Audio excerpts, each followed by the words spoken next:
No, tale knjiga in druge knjige medicinskega medija so v knjižnici vedno izposojene in čakalne dobe lahko trajajo tudi po nekaj mesecih.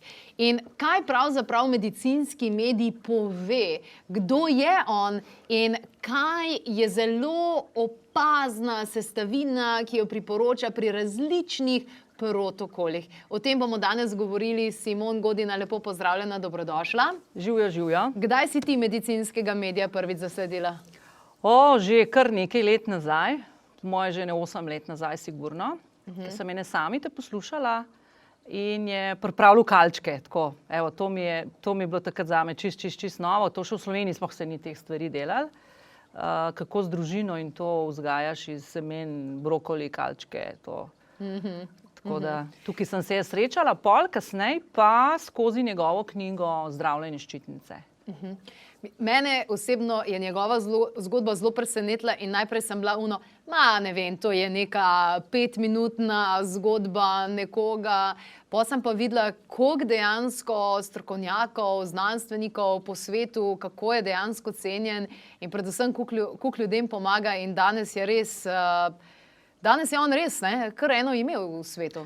Ja, on v bistvu tako, on je največji strokovnjak za zdravljenje s hrano, kar je meni, mislim, jaz se tudi v tem najdem, ker meni je všeč hrana, čeprav tudi vključuje superživila pa dopolnila in podobno.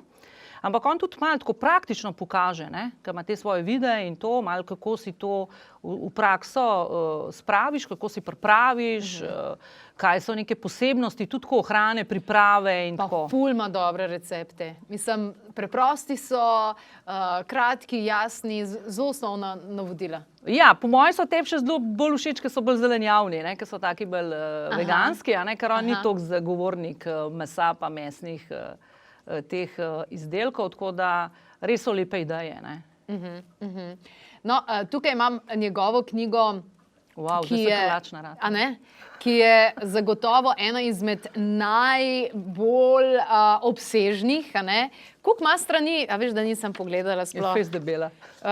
Mislim, da on samo ene dve take knjige še 757 strani ima. In na par od teh straneh, par stotih od teh straneh dejansko govori o protokolih zdravljenja, o tesnobi, depresiji, aknah, boreliozi, napihnjenosti, migreni, endometriozi, vrtoglavicah, luskavicah, cistah, okužbih sečil, fibroidov in pač tega res na par stotih straneh. In ena stvar, ki sem jo opazila preko različnih njegovih protokolih je, da se čaga pojavlja v 90% njegovega protokola. Torej, govorimo o čagi, ki je pravzaprav parazit breze in tele fotografije so iz Sibirije, kjer sem tudi v živo videla vse te čage. Spada načeloma pod področje sibirske fitomedicine, tale čaga. Zakaj misliš, v čem je fora, zakaj čago tukaj uporablja v protokolih? Ja, čaga je v bistvu kraljica teh medicinskih gob, in čaga je, kot si rekla, parazit, Tako da ona deluje nekako ena taka črna vdova na vse parazite, na vse viruse, tumorje, rakave, celice in podobno, in zato jo tudi vključuje v pač razne pijače, čaje, da jo dopolnimo, ker ima eno tako zelo široko delovanje, predvsem na imunski sistem. Sej te bolezni, ki si jih v bistvu naštevala, so večinoma povezane nekako z imunskim sistemom, z toksini v našem telesu, in medicinski medij je pač on uči, kako s hrano, kako z temi super živili in tudi s čago, v bistvu si te stvari očistimo iz telesa in na ta način tudi telo pozdravimo.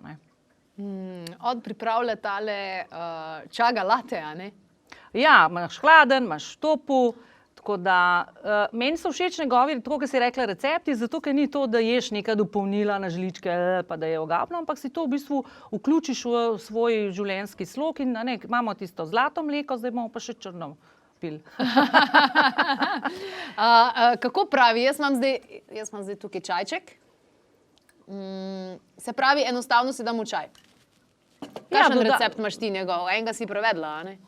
Ja, različne stvari, to od tega, kaj je pa mleko, pa se boš dala na spletno stran tudi kakšnega. Tako da pač se doda, lahko, tako kot delamo zlato mleko, isto lahko to podobno s kurkumo, isto lahko to naredimo z raznimi sestavinami. Mislim, ne vem, odkot je on to potegnil, oziroma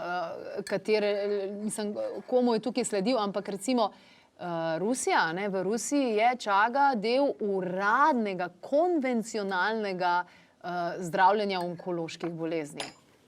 Ja, čaga je v bistvu tudi zelo raziskana medicinska goba, in ima tudi je veliko raziskav na to temo, zato ker dejansko spodbudi tako tvorbo teh belih krvnih telesc, rdečih krvnih telesc v kostnem mozgu in v bistvu modulira imunski sistem.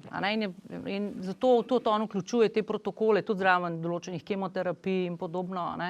Tako da predvsem pa mogoče bolj v to smer, da mi zdravimo imunski sistem, v to smer gre bolj ne kot ta konvencionalni zdravljenje raka, ampak da v bistvu mi podpiramo imunski sistem, da potem on sam to počisti. Ker čaga je res toliko vsestranska, ker je tudi kot ima vse vitamine A, B, C, E, tudi minerale, selen, cink, mangan, ta mikrohranila, tako da tudi z tega vidika je pomembna. Potem ima ta beta-glukan, ki je za imunski sistem, pa B-fungin, tako da ima cel kup enih takih sestavin, ki lahko res pomagajo za različne bolezni. Od tega uravnavanja sladkorja, kar je danes tudi posledica nekih vseh ostalih bolezni, uravnavanja tudi imunskega sistema, tudi čisti estrogen, plus ne samo pač zdaj te neke imunske problematike, kot so raki, tumori in podobno. No, David Wolf je dejansko napisal celo knjigo o čagi. Davida Wolfa sicer v slovenščino še ne prevajajo, ampak verjamem, da bojo, ima par krasnih knjig. Jaz ga tudi sem. Avokado Wolf? Ja, jaz sem ga že 10 let nazaj poslušala in on je tudi hud za to čago. Tako da, tam sem se jaz tudi nekako te stvari malo učila. Potem so pa tudi nekako k nam prišle. Ljudje so tako skeptični, ker pač to ni del uradne medicine, ampak je zelo raziskana. Pri nas, ampak v Rusiji pa je. Ja, so tudi določeni, mislim tudi v Nemčiji, ker sodelujem tudi s kolegi iz Nemčije, pa tudi zdravniki, so v protokole, tudi pri kemoterapijah in podobno, vključeni protokoli čage. Tako da to ni nič, bom rekla, novega, pa neka ultra alternativa in podobno. Mislim, meni je bilo najbolj zanimiv podatek, ki sem ga prebrala, mi je bil dejansko ta, da ta betulinska kislina, ki povzroči apoptozo celice, se pravi, da tista, ki ni zdrava in se reproducira naprej, da se dejansko pobije, da popravlja DNK. To mi je bilo zelo fascinantno, ker danes živimo, tudi zaradi vseh ostalih zadev, ki si jih dajemo v telo, želeli ali ne želeli, vplivajo na naš DNK. Ja, no, sej ta apoptoza. Sej naš imunski sistem lahko uravnava to apoptozo, pa te celice, ki so že v bistvu v mirovanju, da se ne bi zdaj, bom rekla, začele nekontrolirano razmnoževati. Ampak mi ta naš imunski sistem preveč obremenimo in tudi on zdaj to uči, kako v bistvu počistiti telo. Kako počistimo telo, da v bistvu mi tudi to razbremenimo. Čaga pa je v bistvu že ene vrste tak parazit, in je že navajena, da tako malo grabi zadeve, in je zato ena taka črna vdova in to vse popapa. Naj te nekaj vprašam, Simon. Ti res zelo veliko delaš za ženskami, zdaj tudi druge učiš, da lahko drugim pomagajo, da res pride znanje do ljudi, predvsem z ženskami sodeluješ. Zdaj, koronsko obdobje je bilo res zelo psihično naporno, kar se pač tega tiče, ampak vendarle me zanima, kaj sama opažaš recimo po tem obdobju, zdaj, ki je za nami. Imajo ljudje več zdravstvenih težav, a ti povejo, kaj zdravstveni kolegi dejansko, a se vidi, da je tukaj kaj zanihala zadeva, Kako vidiš, a so posledice na koncu koncev tudi, ne vem, neke operacije, neke standardne zadeve se niso izvajale za mnogo ljudi, ne?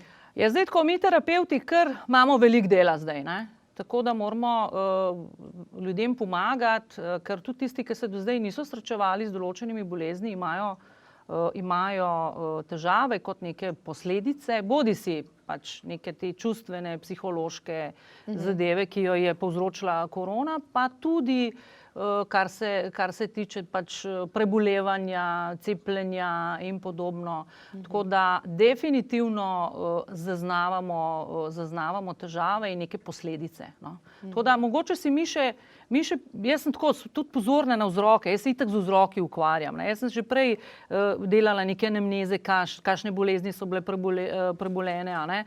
Pač pogledamo, kaj se je dogajalo, da vemo, da to lahko nekako vpliva, a ne.